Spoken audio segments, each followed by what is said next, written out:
नमस्कार, आप देख रहे हैं न्यूज इंडिया। आपके साथ मैं दीपिका सिंह। करते हैं बुलेटिन की शुरुआत।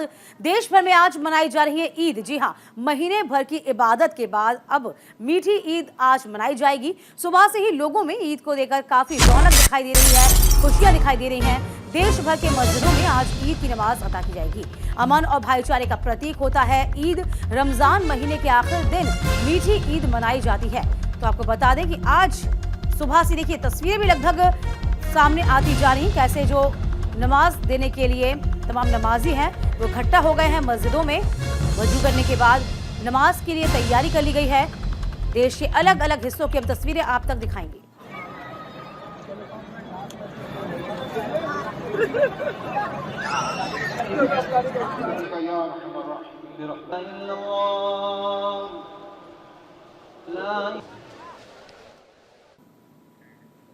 तो देखिए, महीने भर की इबादत के बाद आज का दिन ईद का दिन है, मीठी ईद का दिन है। आपसी भाईचारे, सौहार्द का दिन मनाया जाता है। देखिए, हम तस्वीरें लगातार आपको दिखा रहे हैं। तो आपको बता दें, अब सबसे पहले 7 बजे जो है ईद की पहली नमाज अता की जा रही है और इसी के साथ साथ देश भर में ईद का त्योहार हर्षोल्लास के साथ मनाया जा रहा है। ये दो तस्वीरें जरा आप देखिए। 7 बजे का वक्त है, जिस तरीके से मैं आपको बता रही हूँ, वक्त हो चुका है नमाज का। तमाम जो नमाजी हैं वो इस वक्त पहुंच गए हैं मस्जिद में। और इसी के साथ आज से चारधाम यात्रा की शुरुआत होगी। आज खुलेंगे गंगोत्री और यमुनोत्री धाम के कपाट। दोपहर 12:41 पर गंगोत्री और यमुनोत्री के कपाट खुलेंगे। इधर 25 अप्रैल को आपको बता दें कि केदारनाथ धाम के कपाट खुलने हैं। 27 अप्रैल को बद्रीनाथ धाम के कपाट खुलने हैं। 16 लाख से अधिक यात्रियों ने इस बाबत अभी तक रजिस्ट्रेशन करा लिया है। तो फिलहाल आपको बता दें कि आज से चारधाम यात्रा की शुरुआत है। 25 अप्रैल को केदारनाथ धाम के कपाट खुलेंगे। इसी के साथ साथ लगभग आपको ये जानना भी बेहद जरूरी है कि यहाँ पर साफ तौर पर सरकार ने पुख्ता इंतजामात कर रखे हैं। किसी तरह की कोई दिक्कतें ना हो, इसके लिए माकूल व्यवस्थाएं कर रखी हैं। फिलहाल आज से चारधाम यात्रा की शुरुआत है और इसी के साथ साथ आज ही गंगोत्री और यमुनोत्री के कपाट खुल जाएंगे।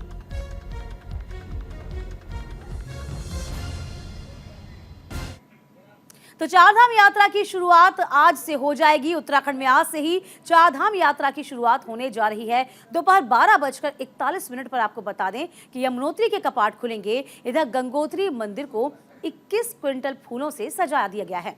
बात यमुनोत्री की जाए, यमुनोत्री मंदिर की सजावट 3 क्विंटल फूलों से की गई है। चारधाम यात्रा के लिए 16 लाख से अधिक यात्रियों ने अभी तक रजिस्ट्रेशन करवा लिया। केदारनाथ धाम के लिए 5.41 लाख यानी कि लगभग 5.5 लाख यात्रियों ने रजिस्ट्रेशन कराया है। बात बद्रीनाथ धाम की करेंगे, जिसमें 4.56 लाख यात्रियों ने रजिस्ट्रेशन कराया है। बात गंगोत्री धाम की लगभग 2.5 लाख से ऊपर यात्रियों ने रजिस्ट्रेशन कराया है। यमुनोत्री धाम के लिए 2.40 लाख श्रद्धालुओं ने रजिस्ट्रेशन अब तक करा दिया है। तो चारधाम यात्रा के दौरान श्रद्धालुओं पर हेलीकॉप्टर से पुष्प वर्षा भी की जानी है। तो फिलहाल आपको बता दें, बड़ी खबर ये, चारधाम यात्रा की शुरुआत हो गई है। इसी के साथ साथ श्रद्धालुओं में भारी उत्साह देखा जा रहा है। बात हम नामी सरकार की करते हैं। यहाँ पर सीएम ने खुद तमाम तैयारियों का जायजा लिया है। तो आज से गंगोत्री और यमुनोत्री के कपाट खुलने जा रहे हैं। आज से ही चारधाम यात्रा की शुरुआत होने जा रही है।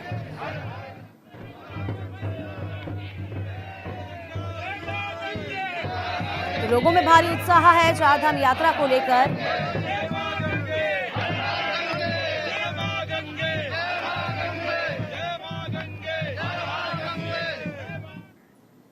इस बीच आपको बता दें, राहुल गांधी ने अपना आवास खाली किया है। सरकारी आवास खाली कर दिया। आज लोकसभा सचिवालय को अपनी चाबी सौंपेंगे। राहुल गांधी को घर खाली करने का नोटिस मिला था। लोकसभा सचिवालय की तरफ से इस नोटिस को जारी किया गया था। तो फिलहाल आपको बता दें कि आज लोकसभा सचिवालय को चाबी सौंपी जाएगी।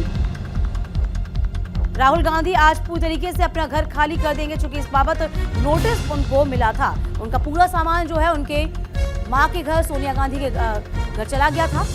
इसी के बाद देखिए, अब जो सचिवालय को चाबी सौंपने का काम रह गया है, तो सचिवालय को चाबी सौंपी जाएगी। तो गुजरात के सेशन कोर्ट से कोई राहत राहुल गांधी को तब नहीं मिली थी जब 3 मार्च को इस पूरे मामले की सुनवाई हुई थी। कहा जा रहा था कि 20 तारीख को उनकी सांसदी बहाल हो सकती है, लेकिन ऐसा हो ना सका। तो फिलहाल अभी खबर ये कि सरकारी आवास को खाली करना होगा। ये बड़ी खबर है, अमित शाह के कर्नाटक दौरे का दूसरा दिन है। देवनहल्ली में आज होने वाला रोड शो कैंसिल भी किया जा सकता है, क्योंकि भारी बारिश की वजह से इस रोड शो को कैंसिल किया गया है। रोड शो जल्द ही किया जाएगा, इस बाबत नई तारीख का ऐलान भी होगा। टीपू सुल्तान की जन्म स्थली है देवहल्ली, जहां बेंगलुरु में बीजेपी कार्यकर्ताओं के साथ बैठक करेंगे। तो आपको बता दें कि कर्नाटक के दौरे पर जब से इस पूरे तिथि जब से घोषित हुई है, विधानसभा चुनाव की जो तिथि आई है, दिनांक आई है, उसके बाद से ये पहला दौरा है अमित शाह का। और आज इस दौरे का दूसरा दिन। देवनहल्ली में जनसभा को संबोधित करना था, लेकिन मौसम खराब है, इस वजह से संबोधित नहीं कर पाएंगे।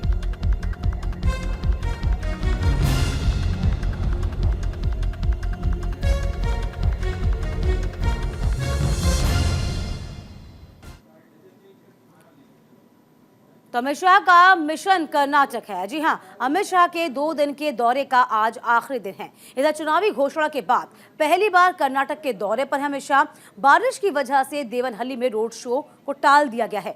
टीपू सुल्तान की जन्मस्थली है देवहल्ली। आपको बता दें कि बेंगलुरु में बीजेपी के संगठन स्तर की बैठकों में हिस्सा भी लिया जाएगा। 10 मई की बात कर ली जाए, 10 मई को सभी 224 विधानसभा सीटों पर वोटिंग की जानी है। 13 मई को इसके नतीजे आएंगे। तो न सिर्फ आपको बता दें कि अमित शाह बल्कि जेपी नड्डा भी पूरी तरीके से जुटे हुए हैं प्रचार प्रसार में। बीजेपी कांग्रेस दोनों ने ही अपनी कमर कस ली है। लेकिन जो आज सभा होनी थी देवनहल्ली में, जिसे टीपू सुल्तान की जन्मस्थली कहा जाता है, मौसम बहुत खराब है, इस वजह से आज की जनसभा को टाला गया है।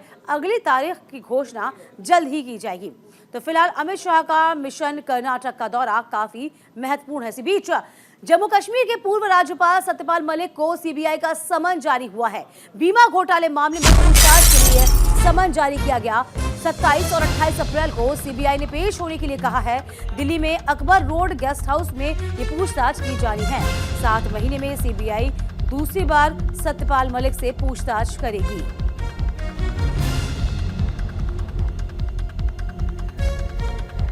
तो फिलहाल आपको बता दें, पूर्व राज्यपाल सत्यपाल मलिक से सीबीआई का समन है। सत्यपाल मलिक से पूछताछ होनी है। ये ऐसा दूसरी बार होगा जब सीबीआई के सवालों का जवाब जो है वो सत्यपाल मलिक को देना होगा।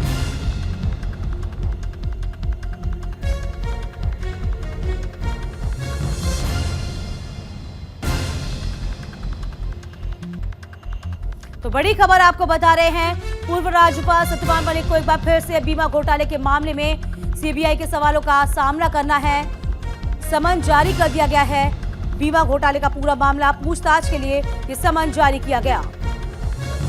तो 27 और 28 अप्रैल को सीबीआई की अदालत में पेश होना होगा। सीबीआई में पेश होना होगा। दिल्ली में अकबर रोड गेस्ट हाउस में पूछताछ होगी।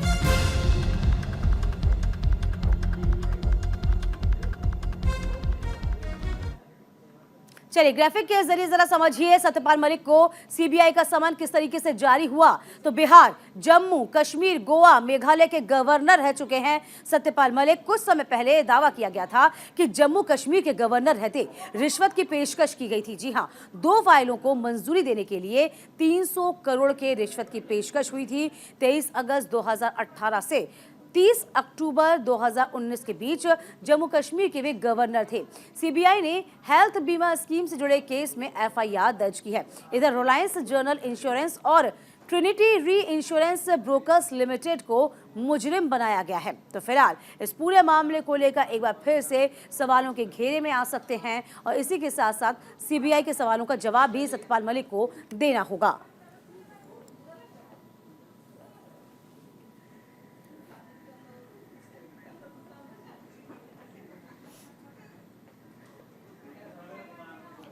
इधर बीजेपी छोड़ने के बाद जगदीश शेट्टार का बयान सामने आया है। बीजेपी में रहते हुए स्वाभिमान को ठेस पहुंची है। जगदीश शेट्टार ने बात कही है, बीजेपी ने लिंगायतों को वोट बैंक तक सीमित कर दिया है। कांग्रेस ने जगदीश शेट्टार को अपना उम्मीदवार बनाया है। आपको याद होगा जगदीश शेट्टार जो है बीजेपी में बेहद खफा नेता थे। दिग्गज नेताओं में इनकी गिनती होती है। इसके बावजूद जब इनको टिकट नहीं मिला तो जगदीश शेट्टार ने बिगुल फूंक दिया था कि अब वो बीजेपी में नहीं रहेंगे। इसी के साथ साथ आपको बता दें कि कांग्रेस का दामन थामते ही उनको टिकट मुहैया हो गया। तो ये भी कहा है कि उनके स्वाभिमान को ठेस पहुंची है बीजेपी में रहते हुए। तो कर्नाटक में बीजेपी के दिग्गज नेता रह चुके जगदीश शेट्टार ने कहीं ना कहीं बीजेपी पर गंभीर आरोप लगाए। बीजेपी छोड़ने के बाद जगदीश शेट्टार का बयान सामने आया है कि स्वाभिमान को ठेस पहुंची है, शेट्टार ने कहा। हालांकि शेट्टार जो थे वो उम्मीद लगाए बैठे थे बीजेपी से कि कहीं ना कहीं उनको टिकट दिया जाएगा, लेकिन ऐसा हुआ नहीं। बीजेपी अपने रुख पर कायम रही और यही इसकी परिणति रही कि कहीं ना कहीं शेट्टार बीजेपी से नाराज दिखाई दिए। अब जैसे ही कांग्रेस में जगदीश शेट्टार शामिल हुए, इसके बाद आपको बता दें कि कांग्रेस से उनको टिकट मिल गया। इसके बाद अब उनके स्वर जो हैं बीजेपी के लिए मुखर हो चले हैं। तो बीजेपी में रहते हुए स्वाभिमान को ठेस पहुंची है। जगदीश शेट्टार ने अपनी बात कही, बीजेपी लिंगायतों को वोट बैंक तक सीमित करा है। तमाम जो आरोप हैं वह विधानसभा चुनाव से ठीक पहले जगदीश शेट्टार ने अपनी पूर्व पार्टी पर लगाए हैं। तो फिलहाल आपको बता दें, जगदीश शेट्टार जो कि पहले से ही लगा था कि जगदीश शेट्टार बीजेपी के खिलाफ जाएंगे, अपनी ही पार्टी से बगावत करेंगे, ऐसा ही हुआ। क्योंकि जिस तरीके से आपको याद होगा बीएस येदियुरप्पा जो कि बड़ी उम्र के चलते उनको मुख्यमंत्री पद से निर्वासित किया गया था। इसी के साथ आपको बता दें एक अच्छी खबर, इसरो आज लॉन्च करेगा नया रॉकेट। जी हां, श्रीहरिकोटा से PSLV C55 यानी कि C55 टेलियोस 2 लॉन्च किया जाना है। नए रॉकेट से लॉन्च की जाएगी टेलियोस 2 सैटेलाइट श्रीहरिकोटा के सतीश धवन अंतर्राष्ट्रीय केंद्र से ये लॉन्चिंग होगी, अंतरिक्ष केंद्र से लॉन्चिंग की जाएगी। यहाँ पर आपको बता दें कि सिंगापुर के 2 बड़े सैटेलाइट के साथ भारत उड़ान भरेगा। दोपहर 2:19 पर यह लॉन्चिंग की जानी है।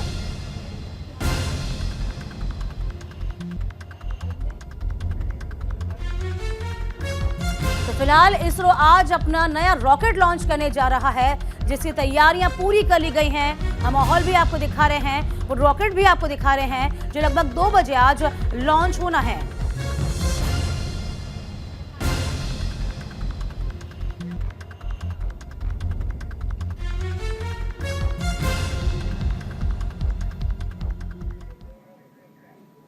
लॉन्चिंग में खास क्या है जरा ये भी समझ लीजिए। आज PSLV C55 और टेलियोस 2 की लॉन्चिंग होनी है, जो कि बेहद महत्वपूर्ण है। ये launch new space India limited के अनुबंध के तहत आयोजित किया जा रहा है। इसके माध्यम से सिंगापुर के 2 उपग्रहों के पूर्व और कम झुकाव वाली कक्षा में इसे लॉन्च किया जाएगा। उसी दौरान PSLV ऑर्बिटल एक्सपेरिमेंटल मॉड्यूल का प्रयोग कर एक कक्षीय मंच के रूप में इसे प्रदर्शित किया जाएगा। C55 मिशन में 2 बड़े उपग्रह और एक इन हाउस पेलोड के साथ इसे लॉन्च किया जाना है। इस बार रॉकेट के इंटीग्रेशन में इनोवेशन किया गया है। जी हां, सितंबर 1993 में पहली बार PSLV रॉकेट से लॉन्चिंग हुई थी। PSLV ने अब तक 33 देशों के 247 जो सैटेलाइट्स हैं उनको लॉन्च किया हुआ है। C55 मिशन में 2 बड़े उपग्रह, एक इन हाउस पेलोड के साथ इसे लॉन्च किया जाएगा, जो कि भारत के लिए बहुत महत्वपूर्ण हो चला है।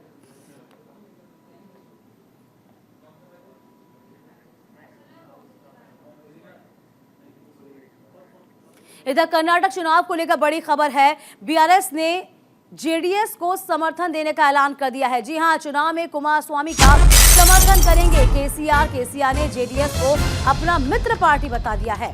कर्नाटक में 10 मई को सभी 224 सीटों पर वोटिंग होनी है। 13 मई को विधानसभा चुनाव के नतीजे आएंगे। तो इस तरह से देखा जाए कर्नाटक की जो सियासत है पल पल करवट बदल रही है। जहां बीजेपी को अपनों से ही परेशानियां हैं, तमाम जो दिग्गज नेता हैं साथ छोड़कर जा रहे हैं। इस बीच BRS ने JDS को समर्थन देने का ऐलान कर दिया है।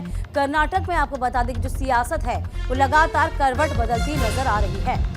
इसी के साथ साथ आपको बता दें कि कांग्रेस ने तमाम स्टार प्रचारकों की लिस्ट जारी भी की, लेकिन उसमें साफ तौर पर इमरान प्रतापगढ़ी का भी बयान आपने सुना। अब उसको लेकर लगातार हमलावर हो रही है बीजेपी। इस बीच जो बड़ी खबर है वो ये है कि अब BRS ने JDS को समर्थन देने का ऐलान कर दिया है, अपनी मित्र पार्टी घोषित कर दी है।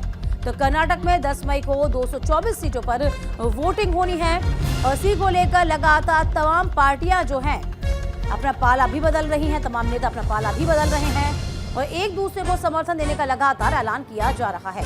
तो बड़ी खबर है, कर्नाटक चुनाव से ठीक पहले JDS का समर्थन होगा केसीआर को।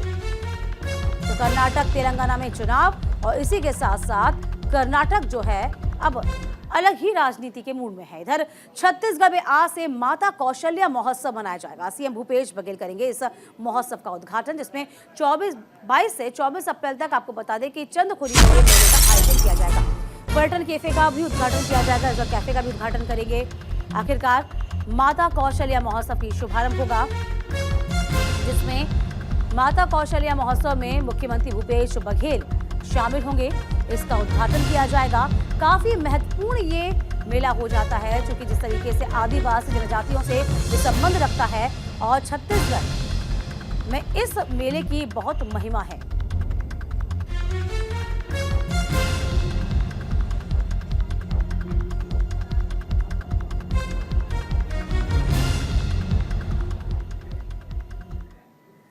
तो माता कौशल्या महोत्सव आखिरकार है क्या? मुख्यमंत्री भूपेश बघेल इस माता कौशल्या महोत्सव का उद्घाटन करने जा रहे हैं, जो भगवान श्री राम के ननिहाल और माता कौशल्या की नगरी है चंदखुरी। जी हां, छत्तीसगढ़ में स्थित माता कौशल्या मंदिर पूरे देश में एकमात्र प्राचीन मंदिर है। महोत्सव में देश में ख्यात प्राप्त कलाकारों के द्वारा सांस्कृतिक कार्यक्रमों का आयोजन भी किया जाएगा। माता कौशल्या महोत्सव नारी सशक्तिकरण पर आधारित है। छत्तीसगढ़ की कला, संस्कृति और पर्यटन को बढ़ावा देने का मकसद है। महिला सशक्तिकरण, कार्यशील कलाकारों के संरक्षण का प्रयास, महिला स्वयं सहायता समूह बनाए गए हैं और वस्तुओं के विक्रय के लिए स्टॉल भी बनाए गए हैं। तो कुल मिलाकर देखा जाए, आज से इस मेले का शुभारंभ होगा। इसी को लेकर तमाम लोगों में भारी उत्साह देखा जा रहा है। तो फिलहाल हम आपको बता दें, माता कौशल्या महोत्सव की शुरुआत है। इसी को लेकर तमाम तैयारियां पूरी कर ली गई हैं। खुद यहां पर सीएम जो है इस मेले का आयोजन करने जा रहे हैं, इसकी शुरुआत करने जा रहे हैं। तो आज इसका उद्घाटन सीएम भूपेश बघेल करेंगे।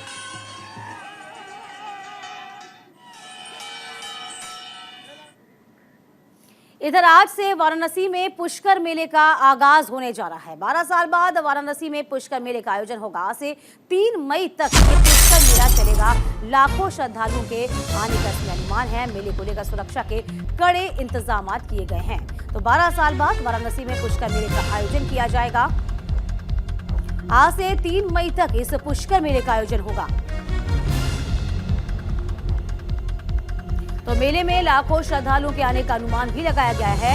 आपको बता दें कि मेले को लेकर सुरक्षा के कड़े इंतजाम किए गए हैं। तो 12 साल बाद ऐसा मौका वापस आया है, जब बनारस में, वाराणसी में इस तरह के मेले का आयोजन किया जाना है।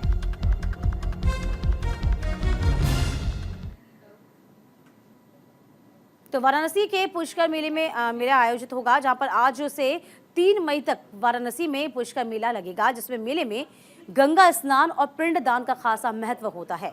12 नदियों में से हर साल एक नदी पर मेले का आयोजन किया जाता है। श्रद्धालु गंगा नदी में स्नान करके पिंडदान करते हैं, मंदिरों में दर्शन पूजन करते हैं। मेले में लाखों की संख्या में श्रद्धालुओं के आने का अनुमान भी है। तो आज से आपको बता दें, इस पुष्कर मेले की शुरुआत होगी, जो कि 12 साल बाद होती है। इसी के साथ दान पुण्य, अपने पितरों को तृप्त करने का ये मेला माना जाता है। इधर बिहार से बड़ी खबर है, जहां सुधा दूध की कीमतों में इजाफा किया गया है। सुधा दूध के दाम जो है 3 रुपए प्रति लीटर की बढ़ोतरी हुई है। 24 अप्रैल से नई दरें लागू हो जाएंगी। तो बड़ी खबर आपको बता दें, बिहार में महंगाई का झटका एक बार फिर से लगेगा। तमाम दूध की कीमतें हैं, जिसमें सुधा प्रमुख ब्रांड है बिहार का। तो सुधा ब्रांड में भी आपको बता दें कि अब तब्दीली आ जाएगी, प्राइस बढ़ जाएंगे, कीमतें बढ़ जाएंगी। लोगों को एक बार फिर से महंगाई का एक बड़ा झटका लगने जा रहा है। तो आम लोगों के लिए, आम दिनचर्या के लिए दूध का महत्व बहुत अधिक है और इसी के चलते दूध के दामों में इजाफा किया गया है।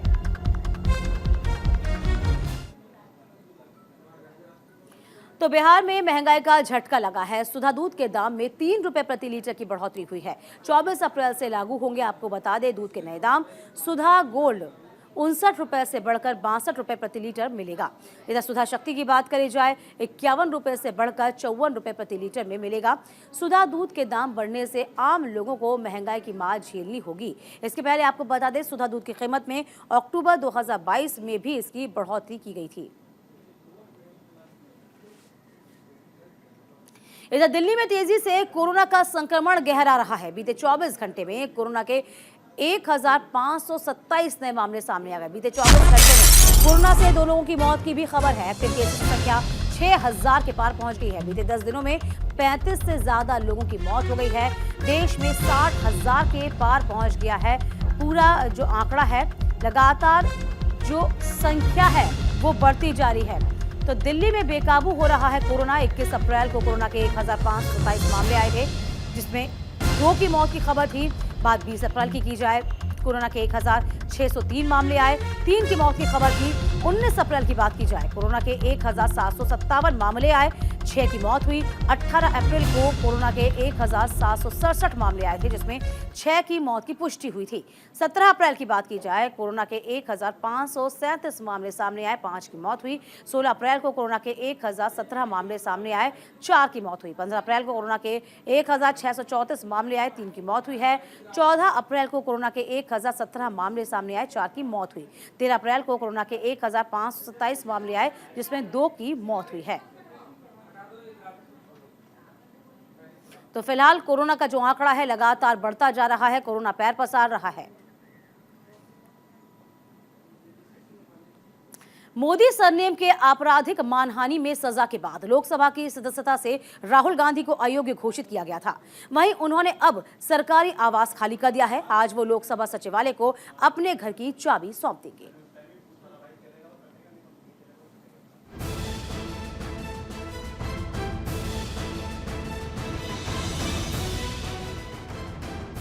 संसद सदस्यता खत्म होने और सरकारी बंगला खाली करने के नोटिस के बाद राहुल गांधी ने 12 तुगलक लेन स्थित अपना घर खाली कर दिया है। राहुल गांधी ने अपना सारा सामान 10 जनपद स्थित सोनिया गांधी के बंगले में शिफ्ट किया है। सूत्रों के मुताबिक राहुल गांधी अब सोनिया गांधी के आवास पर रहेंगे, लेकिन राहुल गांधी अपने ऑफिस के लिए नई जगह तलाश रहे हैं। कांग्रेस पार्टी का दूसरा पावर सेंटर 12 तुगलक लेन।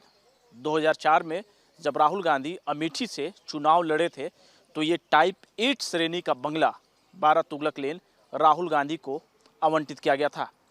तकरीबन 19 वर्षों के बाद राहुल गांधी इस आवास को अब खाली कर चुके हैं। इसी आवास में कांग्रेस पार्टी के कई ऐसे बड़े मसले सुलझाए गए हैं, जिसमें छत्तीसगढ़ का भूपेश बघेल और टीएस सिंहदेव के बीच का नोकझोंक विवाद हो, या फिर राजस्थान अशोक गहलोत और सचिन पायलट के बीच का विवाद हो, और तमाम राज्यों के जो मसले हैं इसी आवास से राहुल गांधी ने सुलझाया है। अब तकरीबन 19 वर्षों के बाद ये पावर सेंटर बदलने वाला है। राहुल गांधी ने अपना टोटल सामान जो है यहाँ से शिफ्ट कर दिया है। 10 जनपद सोनिया गांधी के आवास चुनकी मां है। 2004 में अमेठी से चुनाव जीतने के बाद राहुल गांधी को टाइप 8 का बंगला आवंटित किया गया था। करीब 19 साल तक राहुल गांधी इस बंगले में रहे। राहुल गांधी के बंगला खाली करने के बाद कांग्रेस प्रवक्ता पवन खेड़ा ने इशारों ही इशारों में विपक्ष के उन नेताओं पर निशाना साधा जिन नेताओं ने नोटिस मिलने के बाद भी बंगला खाली नहीं किया। ये फर्क है हमारे नेता में और हमारे कुछ और भूतपूर्व नेताओं में भी। आप देख रहे हैं कि एक बंगले के लिए उन्होंने सब कुछ छोड़ दिया, ईमान, पार्टी, निष्ठा, वफा, सब कुछ छोड़ दिया। लेकिन राहुल गांधी घर 22 तारीख तक खाली करना था, उससे भी कहीं पहले उन्होंने अपना घर खाली कर दिया। नया पावर सेंटर क्या होगा? पावर सेंटर तो लोग होते हैं इस देश में। वो आपको मोदी जी की परिभाषा अलग होती है पावर सेंटर की। कांग्रेस की परिभाषा में इस देश का पावर सेंटर इस देश का वोटर है। तुगलक लेन कांग्रेस पार्टी के नेताओं के लिए दूसरा पावर सेंटर माना जाता था, लेकिन राहुल गांधी की सदस्यता खत्म होने के बाद कांग्रेस का पावर सेंटर 10 जनपद स्थित सोनिया गांधी का बंगला हो गया है। अब राहुल गांधी यहीं से पार्टी के लिए काम करेंगे। 12 तुगलक लेन के बाद और इसी के साथ इस बुलेटिन इतना ही।